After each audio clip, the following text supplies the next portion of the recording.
قدرت اللہ صاحب senior civil جج صاحب کی عدالت میں خان صاحب اور ان کی اہلیہ کے خلاف ایک مشکوک شخص نے ایک کیس کیا ہوا ہے جس میں نکاح کی پروسیڈنگ اور عدت کی میعاد کو جواز بنا کر انہوں نے عدالت سے دونوں کو سزا دینے کی استدعا کی ہے۔ یہ کیس جو ہے پہلے نصر من اللہ صاحب جو سینئر سول جج صاحب تھے ان کی عدالت میں زیر سماعت تھا، انہوں نے اس کو جو ہے خارج کر دیا تھا، جس پر وہ مشکوک شخص جو ہے وہ چلا گیا کرمنل ریویژن میں، جس کا کوئی کام نہیں ہے، کہاں سے آیا، کون ہے، کیوں اتنی دلچسپی رکھتا ہے۔ لیکن ایک چیز ہے، اس میں ہمارے دوست ہیں رضوان ابائی صاحب جو خان صاحب کے خلاف اور کیسز میں بھی FIA کی طرف سے وکیل ہیں، تو ان شخص کو بھی رضوان ابائی صاحب ریپرزینٹ کر رہے ہیں، تو تانے بانے جو ہیں وہ انہی لوگوں سے ملتے ہیں جنہوں نے خان صاحب پہ اور کیسز کیے ہیں۔ تو آج اس کیس میں سماعت تھی، اس میں جو ہے رضوان ابائی صاحب نے باز کے لیے مہلت طلب کی اور عدالت نے جو ہے وہ 1 ہفتے کی مہلت دی ہے، کارروائی جو ہے 1 ہفتے کے لیے ملتوی ہوئی ہے۔ جی سر، یہ بتائیے گا کہ کل سے سوشل میڈیا پہ آپ پہ بہت زیادہ تنقید کی جا رہی ہے، اسپیس میں جو گفتگو آپ نے کی ہے اس حوالے سے بتائیے گا کیا وجوہات ہے کہ آپ تنقید لوگ کر رہے ہیں آپ کے اوپر؟ دیکھیں، میرا مسئلہ یہ ہے کہ ایک تو وکیل ہوں اور میں گھر ہی بات کرتا ہوں، یہ خوشامد ہوتی نہیں ہے، نہ کی ہے نہ کروں گا۔ تو دوسری بات یہ ہے کہ میں نے جو بھی کارکردگی ہے میری پاکستان تحریک انصاف سے وابستہ جتنے ورکرز ہیں پنجاب میں اور بالخصوص KP میں، شاید زبان کی وجہ سے لوگوں نے بڑی محبت اور بڑی عزت دی، جس سے لوگ جو ہیں وہ شاید تھوڑے سے ان کو تکلیف ہیں، یہ جیلسی فیل کر رہے ہیں۔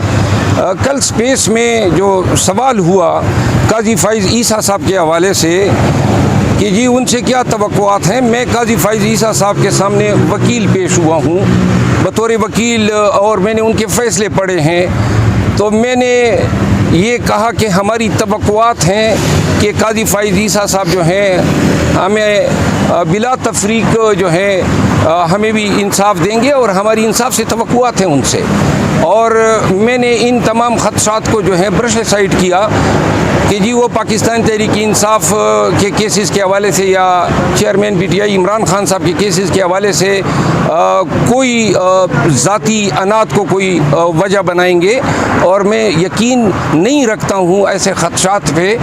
تو اب جو ہے ایک سوال یہ تھا، دوسرا سوال یہ تھا کہ ماضی میں جو ہے یہ TTP کے لوگ جو ہیں وہ پاکستان تحریک انصاف کے دور حکومت میں لائے گئے، جس سے اب امن و امان کی صورتحال پیدا ہوئی ہے، جس کا جواب میں نے یہ دیا کہ یہ لانے والے جو ہیں اس وقت کے DGI جنرل فیض تھے، اور یہ ان کی اس فیصلے کی وجہ سے پاکستانی قوم کو جو ہے بھگتنا پڑ رہا ہے۔ تو لہذا یہ دونوں باتیں اور ہم بھگت رہے ہیں، ہماری بارڈر پہ ہمارے علاقوں میں امن و امان غارت ہو چکی ہے، اور اس وجہ سے اس میں کیا جھوٹ بولتا یا کیا میں جنرل فیض کو ڈیفینڈ کرتا، اور نہ میں نے کسی کو ڈیفینڈ کرنے کا ٹیکہ لیا ہوا ہے۔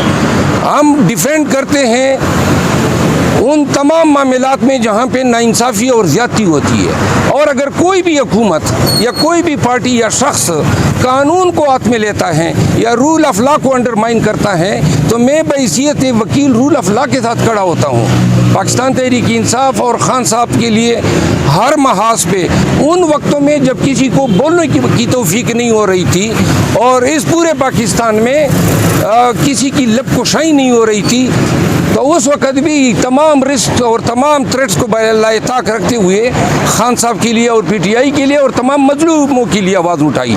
آئندہ وکیل میرے ذاتی ایکسپریشن ہوتے ہیں، البتہ جب پارٹی کوئی ہدایت کرے کہ جی کسی ایشو پہ پریس کانفرنس کریں تو وہاں پہ جو بات ہوگی وہ پارٹی کے بیاف پہ ہوتی ہے۔ میں وکیل ہوں، میں قانونی تقاضوں اور قانونی نظائر کو مد نظر رکھتے ہوئے کسی ایشو پہ جواب دیتا ہوں۔ اس سے یہ لوگ توقع نہ کریں کہ میں کوئی لکیر کا فقیر ہوں اور میں وہی گن گاؤں گا جو آپ سننا چاہتے ہیں. میں وہ بات کروں گا جو قانون اور قاعدے کے مطابق ہوگی. تھینک یو سو مچ. سر یہ ایک سوال لے لیں. جب بھی کوئی نیا چیف جسٹس یا آرمی چیف یا اس طرح کے دیگر عہدیدار آتے ہیں, اپنی تعیناتی ہوتی ہے ان کی, اور کچھ ایک لوگ ان کی خوشی میں شادیانے بجاتے ہیں, مٹھائی بانٹتے ہیں, لیکن 2-4 مہینے کے بعد وہ پھر ان کے خلاف کیوں ہو جاتے ہیں؟ ایسا کیوں؟ دیکھیں, پاکستانی جو ہیں ایک تو جذباتی ہیں. نمبر 1, مشرف جب آئے تھے تو آپ کو یاد ہوگا شادیانے بجے تھے. جب نواز شریف جاتے تھے شادیانے بجتے تھے, پیپل پارٹی آتی تھی تو شادیانے بجتے تھے. شادیانے بجا کے مٹھائیاں تقسیم کر کے ہم نے بے وقوفی میں اس ملک کی یہ حالت کر دی ہے. آج ہمارے پاس جو ہے عالمی دنیا کو بتانے کے لیے کہ ہماری یہ کامیابیاں ہیں یا ہماری یہ اچیومنٹس ہیں جن پہ ہم فخر کرتے ہیں, کوئی چیز نہیں ہے. اسی لیے تو ہم کہتے ہیں, اور خان صاحب بھی کہتے ہیں, کہ ہمیں اس ہجوم سے ہٹ کے ایک قوم بننا چاہیے. پہلی دفعہ ہے کہ لوگ جو ہیں نظریاتی طور پر پاکستان تحریک انصاف کے ساتھ ہیں اور خان کے ساتھ ہیں. آج نظریہ بول رہا ہے پورے پاکستان میں. لوگوں کی جو الیکٹیبلز ہیں ان کی حیثیت ختم ہو چکی ہے. جو لوگ پیسے کے زور پہ سیاست میں آتے تھے ان کی حیثیت ختم ہو چکی ہے. خان صاحب کی سیاسی افکار نے پاکستان کی سیاست سے وہ وڈیرہ شاہی, وہ خانزم, وہ سرداری نظام کو ختم کر دیا ہے. آج لوگ اگر ووٹ دیں گے تو پاکستان تحریک انصاف کے لیے دیں گے, اور اگر پاکستان تحریک انصاف کو نہیں دیں گے تو پھر نظریاتی طور پر کسی دوسری پارٹی کو دیں گے. آج یہ اس چیز کا بین ثبوت ہے کہ جو یہ مٹھائیاں تقسیم ہوتی تھی نہیں ہوتی تھی اور جو حالت ہوتی تھی, اب جو ہے ملک ایک قوم بننے کی طرف جا. اپنی شناخت پہ ہم کھڑے رہیں, اپنی ساورنٹی میں سائفر کے نام پہ مداخلت کرنے والوں کو منہ توڑ جواب دیں.